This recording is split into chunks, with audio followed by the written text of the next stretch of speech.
costume, they were fun.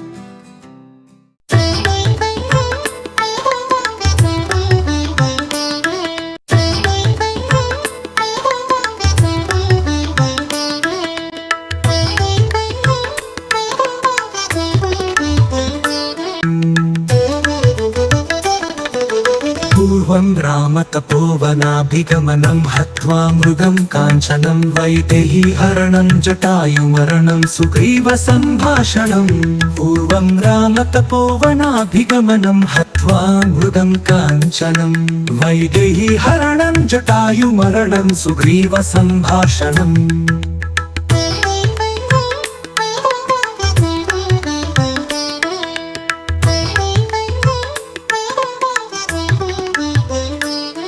वालीनिग्रहणं समुद्रतरणं लङ्कापुरीदाहनं पश्चाद्रावणकुम्भकर्णहननम् एतद्धि रामायणम्। बालाः, किं भवन्तः रामायणस्य कथां ज्ञातुमिच्छन्ति वा? तर्हि रामायणस्य रचयिता यः भवति वाल्मीकिः, तस्य कथाम् आदौ जानीमः। बहुपूर्वं रत्नाकरः इति एकः चोरः गङ्गानद्याः तटे वासं करोति स्म। सः वनमार्गे ये गच्छन्ति तेषां धनस्य अपहरणं कृत्वा स्वस्य परिवारं पालयति स्म। एवमेव जीवनयापनं करोति स्म। एकवारं तस्मिन् वनमार्गे नारद ऋषिः गच्छन् आसीत्। तदा रत्नाकरः महर्षि नारदस्य मार्गात् अवरोधं कृत्वा तस्य कृते वदति, भवतः समीपे यानि मूल्ययुक्तानि वस्तूनि सन्ति तानि सर्वाणि मम कृते ददातु इति। तदा नारदः वदति, मम समीपे तु तादृशं किमपि वस्तु नास्ति। अन्येषां धनस्य अपहरणकार्यम् उत्तमं न भवति, अतः एतादृशं कार्यं त्यजतु।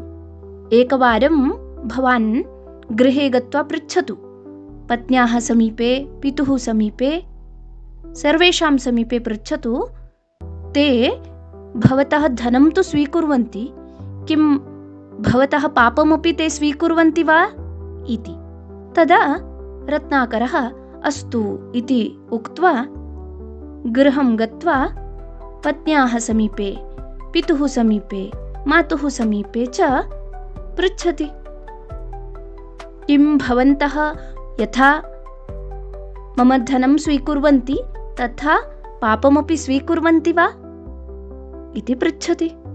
तदा सर्वे पापं तु वयं स्वीकर्तुं न शक्नुमः इति वदन्ति। तदा तस्य रत्नाकरस्य मनःपरिवर्तनं भवति। अहं किं कुर्वन्नस्मि, समीचीनं कर्म न कुर्वन्नस्मि इति तस्य बुद्धिः आगच्छति।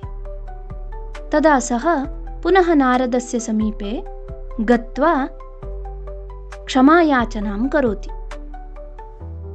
तदा नारदः, समीचीनं कर्म करोतु, चौर्यं महापापं भवति, अतः एतादृशं कार्यं त्यक्त्वा उत्तमः भवतु इति उपदेशं ददाति। तदा सः पश्चात्तापेन क्षमायाचनां करोति।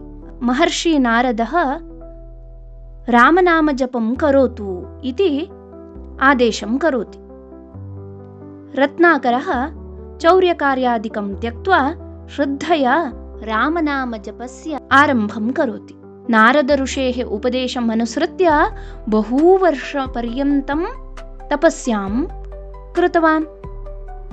तदा तस्य उपरि वल्मीकः प्रवृद्धः। अनेन तपसा प्रभावितः भगवान् रत्नाकरस्य कृते दर्शनं दत्तवान्। तस्य उपरि वल्मीकः प्रवृद्धः इत्यतः वाल्मीकिः इति नाम दत्तवान्। शुभं भवतु इत्यपि आशीर्वादं च कृतवान्।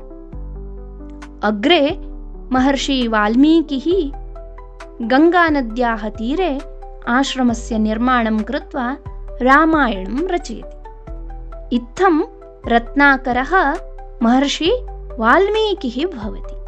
एतावता रामायणस्य रचयिता यः भवति वाल्मीकिः, तस्य कथां श्रुतवन्तः खलु। रामायणस्य निर्माणं कथं जातमित्यपि अग्रिमभागे वयं पश्यामः। अस्तु तर्हि, धन्यवादः।